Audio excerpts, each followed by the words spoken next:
இன்றே டவுன்லோட் செய்து உங்கள் ஃபேவரட் ஷோக்களை என்ஜாய் பண்ணுங்க. ஏ சக்தி, இவளை உள்ள விட வேண்டான்னு சொன்னதுக்கு காரணம் இப்ப புரியுதா? முத நாளை என்னென்ன செய்யறா பாத்தியா? நான் என்ன செஞ்சேன்? நீங்க தான் காஃபி தட்டி விட்டீங்க. ஏம்மா, அந்த புள்ள காப்பி தானமா குடுத்துச்சு? அவ கையால நான் வாங்கி குடிக்கணுமா? அம்புட்டு ரோஷம் கெட்டு போனவ கிடையாது நானு.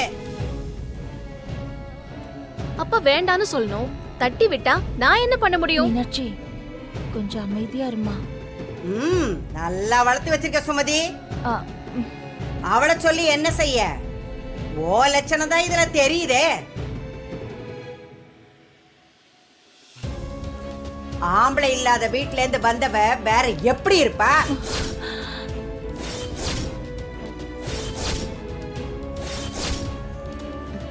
அத்தை, அவங்கள ஏன் அனாவசியமா? ஓய மூடு. இவ ஒழுங்கா இருந்திருந்தா அவையே அப்படி அடங்காப்படாரியா இருக்க போறா. இவளோட புத்தி தான் இவ பொண்ணுங்களுக்கும் வந்திருக்குது.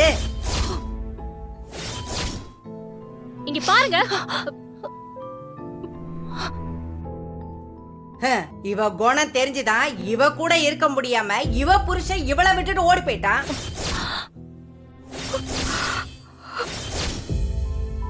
அப்பதா ஏன் அத்தையா?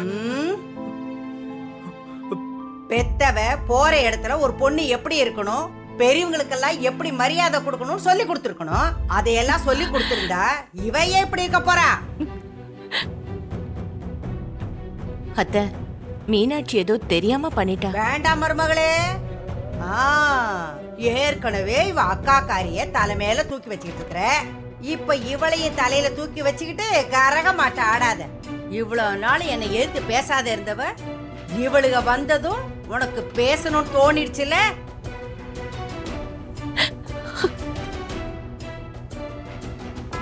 அம்மாச்சி ஏதோ கோவத்துல தட்டி விட்டாங்க. அதுக்கு இவ தானே விட்டு கொடுத்து போகணும். அதுக்கு இவ எம்புட்டு மரியாதை இல்லாம பேசிட்டு போனா தெரியுமா? படிச்ச திமிரு தேவி, 4 காசு சம்பாதிக்கிறாள்ல, அந்த கொழுப்பு தான். இங்க பாரு, இதெல்லாம் வெளியில வச்சுக்கணும், வீட்டுக்குள்ள காட்டக்கூடாது. சுமதி, உன் பொண்ணுங்க உனக்கு ரொம்ப நல்ல பேர் வாங்கி கொடுத்துருவாங்கம்மா. ஓடி போனவனோட பொண்டாட்டி வளர்த்த லட்சணம் இதுதான்.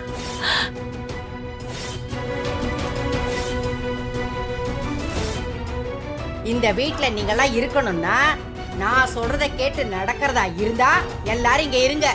முடியாதவங்க கிளம்பி போய்கிட்டே இருங்க. ரோட்ல போறதெல்லாம் வீட்டுல கொண்டு வச்சா இப்படிதான் நடக்கும். என்ன ஜென்மங்களும் எனக்குன்னு வந்து சேருதுங்க பாரு.